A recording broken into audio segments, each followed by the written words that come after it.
Boa noite, meu nome é Elizabeth, sou acadêmica da Unicesumar EAED, moro em Niterói e a gente está aqui com uma proposta de estar trazendo um pouquinho do que a gente entende as ciências da religião e o seu processo, sua caminhada, seu conhecimento e o estudo que foi feito sobre tudo isso, que a gente chama de epistemologia. Esse processo que fez com que a gente conhecesse um pouco mais dessa ciência. Nós entendemos que a epistemologia vem com a proposta de conhecer todas as informações acreditadas ao conteúdo exposto para se fazer conhecido. O que a gente diz aqui? Que ela vem trazendo tudo aquilo que ainda não é conhecido, traz à luz para que ela passe a ser conhecida, né? No caso aqui, a gente vai expor as ciências da religião e esse processo dentro desse estudo epistemológico. Como estudo do conhecimento, a epistemologia nos guiará aos caminhos percorridos e as informações pontuais que nos servirá de alimento através dos conteúdos construtores sobre o nosso objeto de estudo. Foi uma ciência muito abraçada, uma ciência muito pesquisada, e a gente vai caminhar, né, tentando mostrar um pouquinho desse percurso que ela passou. Temos muitas e não poucas, podendo até se dizer diversas vertentes do pensar, com opiniões e propostas diferenciadas sobre o nosso tema. Um tema que nos faz levar a entender que não foi fácil chegar até aqui. Foi uma construção. E a gente colocou o caminho da construção. Uma construção forjada, tendo seu início a partir dos pensadores que, em suas especialidades, se permitiram buscar para esse famoso fenômeno religioso uma definição e situá-la e também enquadrá-la num contexto onde suas lentes desses pensadores, nos permite debruçar e alcançar as respostas e os questionamentos que trouxeram à luz essas verdades ainda não encontradas. E assim a gente conheceu um pouquinho da construção desse caminho até aqui. As pesquisas sobre a disciplina que surgiram através das teorias lançadas sobre ela, fortaleceram para a gente a ideia da sua importância e da sua existência como ciência do saber. Primeiro, a gente pontua, existe a teologia como uma matéria acadêmica também, que permeava o contexto de independência dessa ciência. Então, ela conseguiu se separar, ela conseguiu ter vida própria. Então, a teologia e a ciência da religião, hoje são duas matérias acadêmicas, cada uma com a sua história, que foi construída com o caminhar, com as teorias, com os estudos, onde a gente conseguiu entender quem elas são hoje, né? E as duas, porque elas têm elas são independentes, mas havia uma dependência entre uma e outra, porque elas interpretam o sagrado. A autonomia quanto disciplina tem avançado, sim. A ciência da religião avançou nessa autonomia, conseguiu se identificar como uma ciência. Tem sido apresentado métodos e teorias que contribuíram positivamente. Surge a possibilidade de explicação para os fenômenos religiosos independente das ideologias.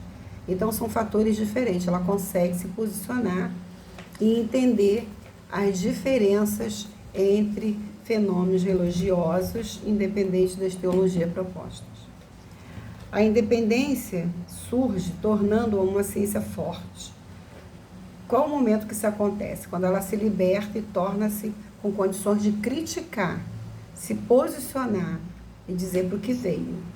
Quando ela se debruça sobre o fenômeno religioso com referências de análise própria, com seu próprio olhar, não com o olhar de outras ciências. Ela se liberta da dependência funcionalista e reducionista sobre o sagrado. Ela consegue explicar. Ela tem definição própria.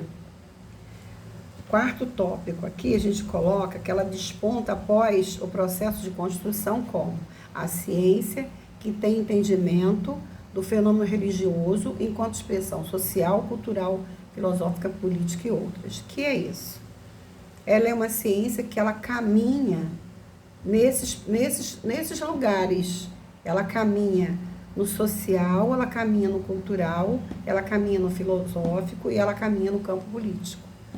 Ela tem essas vertentes como olhar, onde ela trabalha e se conceitua e se apresenta. Quando se pensa no que a epistemologia fez dentro do emblemático estudo estudos da religião, nós podemos dizer que, como base, também como conteúdo construtor, as diversas correntes teóricas que hoje nos servem como lente, onde nesse lugar a gente se debruça para entender e compreender um pouco de tudo que já foi dito, pesquisado e vivido sobre esta matéria acadêmica que tanto nos incita numa busca de sua complexidade e importância, provando com todo o tempo, toda a sua capacidade como ciência do saber, e que nos leva ao entendimento da sua relevância e também da sua formatação da estrutura do homem com a sua relação com a religião. Aqui, quando ela se encontra, depois dessas teorias fechadas, as teorias vêm pontuando, cada um com o seu pensamento, dizendo para que ela veio, para o que ela é, ela avança em tudo isso e se coloca, se formata e se estrutura e entende o homem na relação com a religião. Essa é a intenção da ciência da religião. A ciência da religião percorreu um longo caminho até aqui, e o que a gente percebe é que esse caminho, esse caminhar, esse processo foi positivo. Ela viveu um processo positivo, porque ela só cresceu. Ela não foi reduzida, ela foi acrescida. Nesse bojo houve uma construção, elevando a condição de matéria acadêmica, independente, com propostas e estruturas muito próprias, o que permitiu que ela produzisse cientificamente análises do fenômeno religioso e também combatesse todo ou qualquer tipo de ideologia. Então, o interessante é a gente ver que a ciência da religião tornou-se com vida, ela tem vida, ela existe, ela sabe falar, ela sabe questionar, ela se defende e ela tem uma história, isso é importante. Várias foram as correntes que participaram dessa construção e desse percurso que ela viveu. E essas teorias, essas correntes de pensamento, sempre se apresentaram como construtoras, que fariam diferença, fizeram diferença significativa através de um olhar humano e social do que significava para o homem a sua relação com o sagrado, com o profano e com a fé. Podemos dizer que as teorias contribuíram na formação de valores, trazendo informações às vezes construtivas, outras nem tanto, mas todas sempre permitiram que se construísse a história que nos é apresentada até os dias de hoje. E a gente falando um pouquinho das teorias, a gente começa falando do sociólogo francês, Émile Durkheim, que nos apresenta a sua teoria que influenciou na área da sociologia da religião, que é uma outra ciência do saber. Primeiro, foi o primeiro a definir como tendo a primeira representação sistêmica que o homem fez de si mesmo e do mundo. O homem se entendendo dentro da religiosidade, essa ciência da religião explica esse homem que hoje se compreende em si só e se compreende dentro do mundo.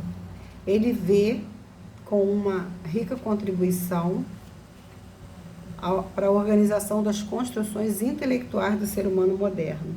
Ele entende, Durkheim, que o homem se torna capaz de definir os seus desejos em relação à sua espiritualidade. Ele também define um novo momento de maneira de adorar e reverenciar o sagrado através do totemismo. Ele traz o totemismo com muita força na teoria dele, e ele fala sobre o totemismo com uma base muito instrutora dentro das ciências da religião. E ele explica que ela representa um emblema ou um símbolo que um clã escolhe, decide, através de uma imagem de um animal que representa um parente remoto e o qual eles vão manter como aquele que vai ser o sagrado, o representante daquele clã na sua adoração, no seu sagrado. E o Durkheim, na teoria totemista, ele fala que o totemismo é a religião primária dos povos primitivos. Ele não vê que hoje exista essa adoração, mas se a gente for pesquisar nos aborígenes, nos povos mais intrínsecos que ainda vivem de forma bem característica no mundo deles, eles ainda praticam o totemismo. Eles ainda têm a fachada da casa com desenho do clã, que representa o clã, os objetos ainda com as marcas e aquela adoração que eles praticam através dos rituais, né? Quando eles se reúnem para fazerem os seus rituais, e ali eles entendem que naquele momento de adoração, aquele ser que eles, né, trazem como naquele simbolismo do sagrado, e naquela adoração eles creem que esse Deus totêmico vai cuidar das necessidades daquele clã, naquele ritual religioso. O totemismo tem sua força no etnológico religioso, onde outros estudiosos se debruçam no intento de mais informações. É tão especial que são várias teorias, vários pensadores buscando informações. O Terrien falou sobre isso, o Frazer falou sobre isso. O Terrien diz que nunca foi explicado como sendo verdade as informações. Ninguém conseguiu definir como verdadeiro os detalhes que muitos passam, né, nas literaturas. O Frazer diz, ele tenta explicar que o totemismo como uma ligação entre um clã e uma classe de animais, uma crença de uma ligação deste animal com parentesco remoto, que é uma linha seguida também por Durkheim. Ele fala de totem igual parente, animal totêmico, descendência mítica do clã. A forma de culto tem como objeto de adoração o animal totêmico, a planta, que é considerado o deus totêmico daquele clã, com rituais onde a reverência faz parte da crença de que serão ouvidos e respondidos suas demandas cotidianas. Exemplo, controlar a chuva ou trazer prosperidade. Aí a gente entende um pouco essa linha do totemismo, baseado nessas falas do Frazer e do Durkheim, que é uma forma, uma expressão de adoração. As contribuições da psicanálise. A gente começa a pontuar um pouco os psicanalistas, os psicólogos que entram nessa contribuição também da formação das ciências da religião. A primeira teoria psicanalística de Freud. Freud nos empresta toda a sua força na linha psicanalista, onde traz a proposta de junção do etnográfico fundido com o totem e com o tabu. Então ele vem aprofundar mais o totemismo. Ele vai mais profundo nessa linha e ele separa esses dois momentos, o Deus totêmico e as regras que a gente chama de tabu. E ele apresenta de uma forma bem característica dele, ele fala do complexo de Édipo, que é uma relação de um filho que tem raiva do pai e ele decide, por essa raiva que ele tem do pai, ele pratica o parricídio para ficar livre, para ter liberdade de se relacionar com as mulheres que o pai tomava para ele como o único que poderia tocá-las. E esse filho comete o parricídio, o que o leva a um grande remorso. E ele precisa resolver essa questão. Como que ele vai resolver essa questão? Ele matou o pai, ele se sente culpado, ele tem remorso, ele sofre. Então ele decide construir um Deus totêmico com a imagem do pai, para que ele possa ser perdoado do pecado que ele cometeu. Então, essa linha de pensamento que fala que quando ele adora aquela imagem totêmica, que representa a imagem do pai, ele é perdoado pelo parricídio que ele cometeu. Freud entende assim, ele substitui Deus totêmico, imagem substitutiva do pai, para que ele se sinta melhor da culpa que ele carrega.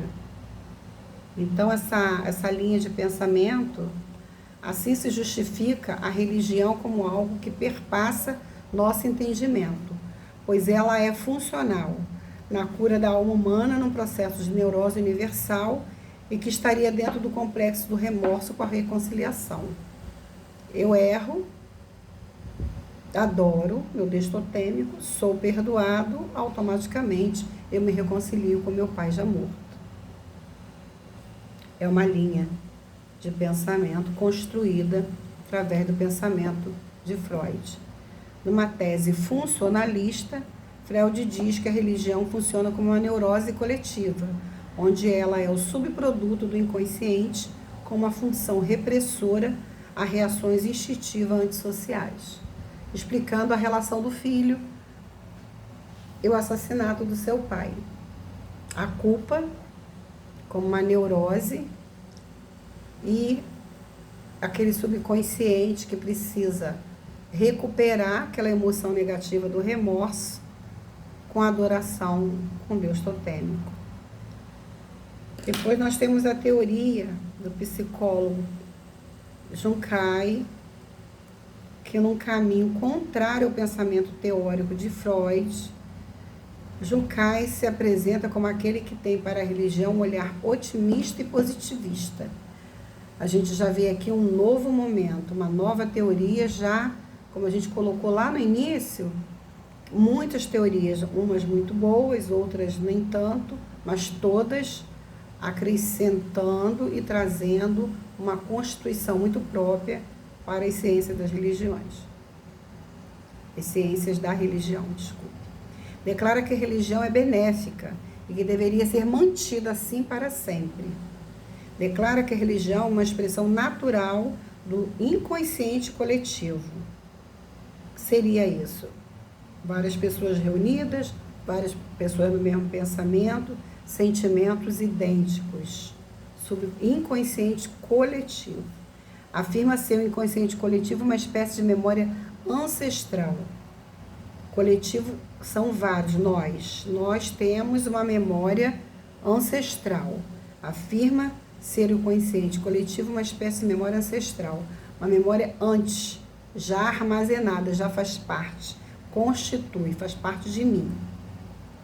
Os arquétipos do inconsciente servem como fonte, onde sonhos e mitos da religião convivem armazenados. Então, eu tenho intrínseco em mim, na minha mente, toda uma memória dos meus sonhos e mitos que estão dentro de mim. A religiosidade auxilia no processo de individualização, Nosso autoconhecimento nos leva à aceitação de nós mesmos. Isso é um pensamento de Junkai. Ele entende isso, ele entende que o homem passa por um processo dentro da religiosidade, onde ele adquire um autoconhecimento que o leva à aceitação dele mesmo, falando de nós mesmos. Junkai traz a teoria de que nascemos com o arquétipo de Deus dentro de nós. Uma imagem que todos estão predispostos a ter, sem se preocupar com o Deus ontológico. Se ocupa de tratar com a fenomenologia, ou seja, como realidade psíquica. Tratando o nosso, não é nosso emocional, é uma coisa inconsciente, está dentro de nós. É uma relação que vem de dentro para fora. Ele não cria em Deus, mas sabe da sua existência. Reconhece ser Deus um fenômeno psíquico. É interessante, né? Então, dois pensadores e formadores de opinião que dialogam em suas teorias, trazendo valores agregados para o fenômeno religioso. Freud dá o status de organizador de vida social e Junkai, emancipador do indivíduo. Um liberta e o outro agrega. Né? O outro traz intrínseco e o outro fala de uma liberdade porque está dentro de nós. É só a gente deixar ela se desenvolver. A alienação marxista. O Karl Marx, no seu olhar totalmente condenador, negativista para a religião. Considera a religião um mal para toda a sociedade. Reforça que através das instituições, os menos favorecidos serão manipulados. O ser humano perde o domínio sobre ele mesmo. Todo pensamento marxista.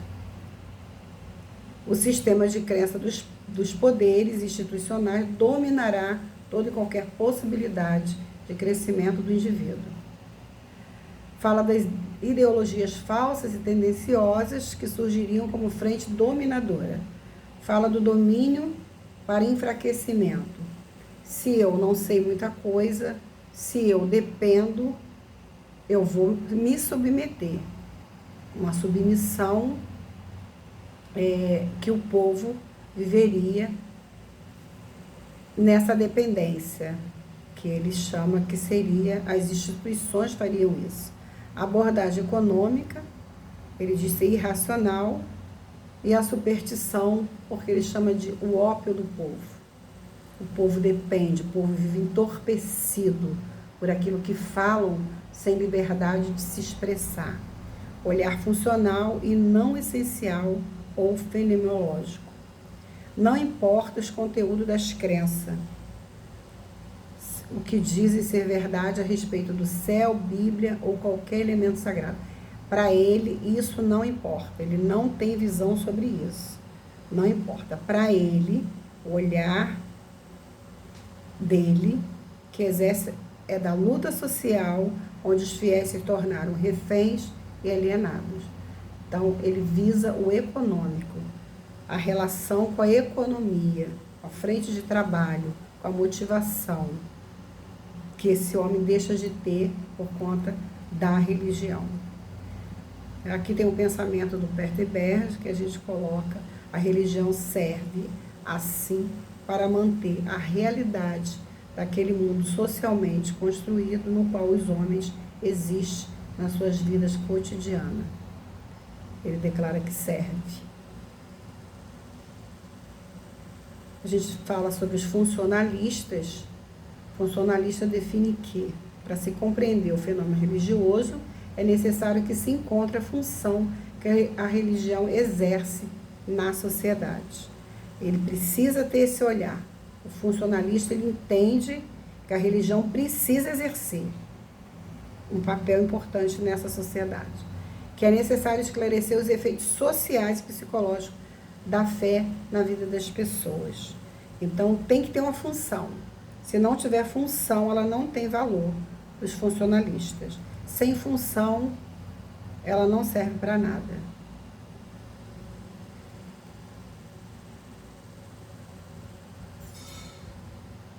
O que a gente pode falar também? A gente vai falar um pouquinho.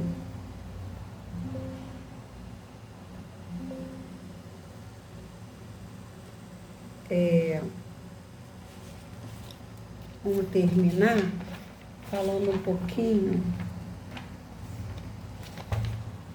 sobre essa linha de pensamento fenomenológica.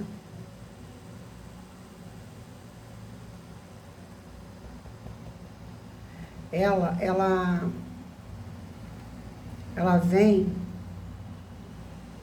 a fenomenologia, ela surgiu com uma proposta, né, de se transformar também numa ciência independente.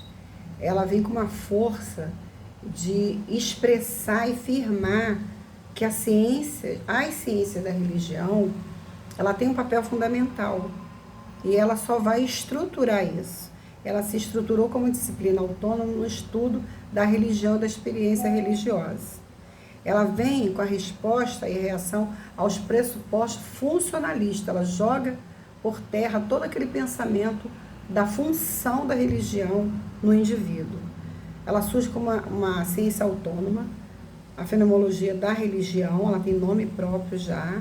Ela tem uma abordagem ampla sobre todo o cultural religioso e não é restrita quanto aos objetos de estudo e perspectiva e níveis de análise no estudo da religião. Interessante a gente ver o quanto a ciência da religião abraça e convive ligada a outras ciências quando fala do pensar do homem, o pensamento do homem, né? Elas caminham muito próximas, elas têm uma fala, uma linguagem muito parecida, mas elas têm vida própria, né? Ela desconstrói as teorias do reducionismo e do funcionalismo, porque essas duas linhas tiram toda podemos dizer, toda a realidade, toda a verdade que as ciências da religião apresenta para o sagrado, para o profano e o que é fé. Aquilo que o homem traz dentro dele, em termos de religiosidade, e que ele busca e ele quer praticar e apresentar, o reducionismo e o funcionalismo quebram. E ela vem, fenomenologia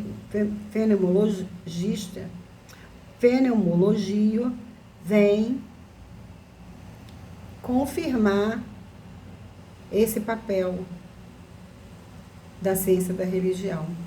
Por isso ela foi, a fenomenologia, ela vem como uma ciência também, se separando, independente, mas construindo história com as ciências da religião. Eu espero ter acrescido um pouco de conteúdo e que possa, para vocês, ajudar as informações, né, que aqui eu busquei, para a gente estar consolidando um pouco mais sobre isso. Muito obrigada, foi um prazer, boa noite.